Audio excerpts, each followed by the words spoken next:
ഇനി ഈ ഒരു റിലേഷൻഷിപ്പിൽ പുതിയൊരു തുടക്കം സാധ്യമാണോ എന്നുള്ളതൊന്ന് കാണാം. അപ്പോൾ 2 കാർഡ്സ് ഉണ്ട്. എനർജി പറയുന്നതിന് മുന്നേ നിങ്ങൾക്ക് ഇങ്ങനെയുള്ള ജനറൽ റീഡിംഗ് വീഡിയോസ് ഒക്കെ ഇഷ്ടമാണെന്നുണ്ടെങ്കിൽ തീർച്ചയായിട്ടും നിങ്ങൾ ഈ ഒരു പേജ് മറക്കാതെ ഫോളോ ചെയ്യുക. യൂട്യൂബിലാണ് കാണുന്നതെങ്കിൽ ഒന്ന് സബ്സ്ക്രൈബ് ചെയ്തേക്കുക. ഡെയിലി ഒന്നിലധികം ജനറൽ റീഡിംഗ് വീഡിയോസ് ഈ ഒരു ചാനലിൽ അപ്ലോഡ് ചെയ്യുന്നതായിരിക്കും. അതുപോലെ പേഴ്സണൽ റീഡിംഗ് ആവശ്യമുള്ളവരാണ് നിങ്ങളെന്നുണ്ടെങ്കിൽ ഇൻസ്റ്റഗ്രാമിൽ DM ചെയ്താൽ മതി. റീഡിംഗ് എന്ന് DM ചെയ്യാം.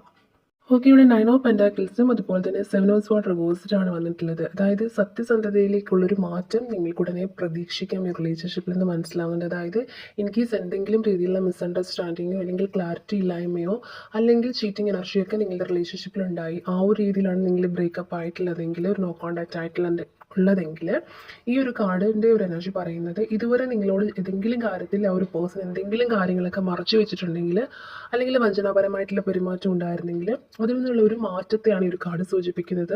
ബിക്കോസ് എന്തെങ്കിലും തെറ്റുകൾ ചെയ്തിട്ടുണ്ടെങ്കിൽ അത് അവർ തിരിച്ചറിയുകയും കള്ളങ്ങൾ അവസാനിപ്പിച്ച് നിങ്ങളോട് സത്യസന്ധമായിട്ട് ബിഹേവ് ചെയ്യാനായിട്ട് തീരുമാനിക്കുകയും ചെയ്യുന്നൊരു സ്റ്റേജിലാണ് ഈ ഒരു പേഴ്സൺ ഇപ്പോൾ നിൽക്കുന്നതെന്ന് കാണുന്നുണ്ട്.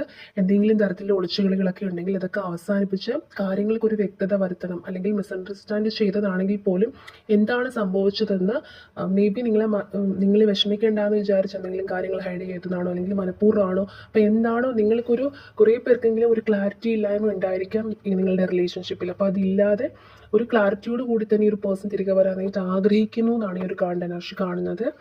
ഓക്കെ, ഇപ്പോൾ നെക്സ്റ്റ് വന്നിട്ടുണ്ടായിരുന്നത് 9 ഓഫ് പെൻറ്റാക്കിൾസ് ആയിരുന്നു. അതായത് ആത്മവിശ്വാസം സമൃദ്ധിയും ഉണ്ടാവാൻ പോകുന്നു. അതായത് ഈ ഒരു കാർഡ് നിങ്ങളുടെ വ്യക്തിപരമായിട്ടുള്ള വളർച്ചയും സന്തോഷത്തെയൊക്കെ സൂചിപ്പിക്കുന്നുണ്ട്. അതായത് നിങ്ങൾക്കിടയിൽ മാനസികമായും സാമ്പത്തികമായിട്ടും കൂടുതൽ നിങ്ങൾ കരുത്താർജിക്കുമെന്ന് കാണിക്കുന്നുണ്ട്. ഫിനാൻഷ്യലി ഒക്കെ ഒരു ഡൗൺ ആയിട്ട് നിൽക്കുന്ന സിറ്റുവേഷനാണ് നിങ്ങളെന്നുണ്ടെങ്കിൽ നിങ്ങൾ കൂടുതലായിട്ടും ഒരു ഫിനാൻഷ്യലി കുറച്ചൊരു സ്റ്റെബിലിറ്റി ഉണ്ടാവാൻ പോകുന്നു.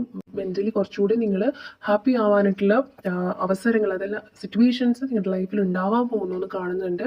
അതുപോലെ തന്നെ നിങ്ങളുടെ പേഴ്സണുമായിട്ടുള്ള ബന്ധത്തിൽ നിങ്ങളിപ്പോൾ കാണിക്കുന്ന ഒരു മെച്യൂരിറ്റിയും കോൺഫിഡൻസുമാണ് നിങ്ങളുടെ ഭാവിയെ സുരക്ഷിതമാക്കുന്നതെന്ന് കാണുന്നുണ്ട്. മേ ബി നിങ്ങൾ കുറേയെങ്കിലും പേരൊരു സെൽഫ് ഫോക്കസ്ഡ് ആവാൻ സ്റ്റാർട്ട് ചെയ്തിട്ടുണ്ടായിരിക്കാം. അല്ലെങ്കിൽ എപ്പോഴും കോൾ ചെയ്ത് മെസ്സേജ് ചെയ്ത് അങ്ങോട്ടേക്ക് ഒരു ഫുൾ ടൈം അവൈലബിൾ ആയിട്ട് നിന്നിട്ടുള്ള വ്യക്തികളാണെങ്കിൽ കുറേയൊക്കെ നിങ്ങൾ മാറാൻ ശ്രമിച്ചിട്ടുണ്ടായിരിക്കാം. അപ്പോൾ അതുകൊണ്ട് തന്നെ നിങ്ങൾ ആഗ്രഹിച്ചൊരു സന്തോഷം സമാധാനം നിറഞ്ഞൊരു ജീവിതം നിങ്ങളുടെ മുന്നിൽ ഉണ്ടെന്ന് കാണുന്നുണ്ട്. നിങ്ങൾ സെൽഫ് ഫോക്കസ്ഡ് ആവുന്ന സമയത്ത് തന്നെ ഈ ഒരു പേഴ്സണും നിങ്ങൾ എക്സ്പെക്റ്റ് ചെയ്യുന്ന ഒരു സ്നേഹത്തെക്കാൾ ഉപരിയായിട്ടൊരു സ്നേഹവുമായിട്ട് നിങ്ങളുടെ അടുത്തേക്ക് വരാനായിട്ടുള്ള തയ്യാറെടുപ്പ് നടത്തുമെന്നും കാണുന്നുണ്ട്.